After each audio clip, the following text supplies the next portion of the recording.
Welcome to simple சமையல். இன்றைக்கி meal maker வச்சு எப்படி சிம்பிளாக சூப்பர் ஜூஸியாக ஒரு சுக்கா பண்ணுறதுன்னு பார்க்கலாம் வாங்க. ஒரு ஹீட்டட் பேனில் 600 ml தண்ணி ஊற்றிக்கோங்க.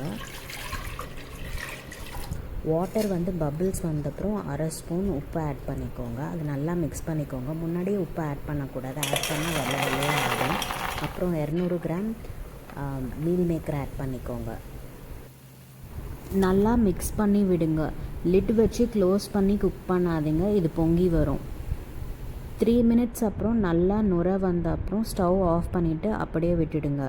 ஒரு 10 நிமிஷத்துக்கு அப்புறம் நீங்கள் பார்த்தீங்கன்னா மீல் மேக்கர் நல்லா தண்ணியெலாம் உறிஞ்சி உப்பி வந்துடும். அப்போ ஸ்டவ் ஆன் பண்ணிவிட்டு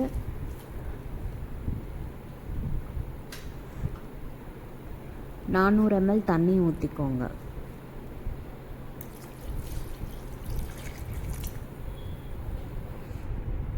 முக்கால் ஸ்பூன் சில்லி பொடி ஆட் பண்ணிக்கோங்க.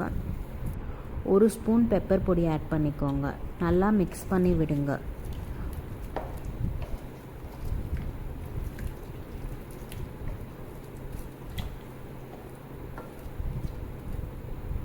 மூணு ஸ்பூன் எண்ணெய் ஊற்றிக்கோங்க.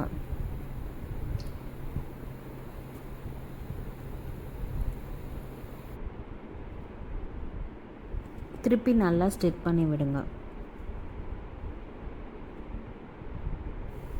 நுரை வந்தப்புறம் கிளறி விடுங்க. அப்பப்போ நுரை வரப்போ கிளறி விடுங்க, இல்லைன்னா பொங்கிடும். 5 நிமிஷத்தில் தண்ணி நல்லா வற்றி வரும். தண்ணி வற்றி வந்தப்புறம் ஸ்டவ்வை சிம்மில் வச்சுடுங்க. ஸ்டிட் பண்ணிகிட்டே இருங்க, அப்போ தான் மசாலா ஈவனாக கோட் ஆகும்.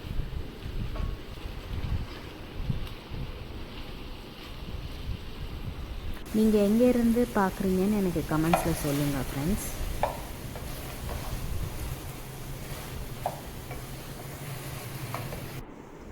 இந்த ஸ்டேஜ் வந்தப்புறம் ஸ்விட்ச் ஆஃப் பண்ணிவிட்டு வேறு பவுலுக்கு ட்ரான்ஸ்ஃபர் பண்ணிவிடுங்க. இதை ஈவினிங் குழந்தைங்களுக்கு ஸ்நாக்ஸாக கொடுக்கலாம். இது ரொம்ப ப்ரோட்டீன் அதிகமாக இருக்குது. அப்படியே சாப்பிட்லாம். நானும் மம்மியெல்லாம் அப்படியே சாப்பிட்ருவோம். எங்களுக்கு ரொம்ப பிடிக்கும்.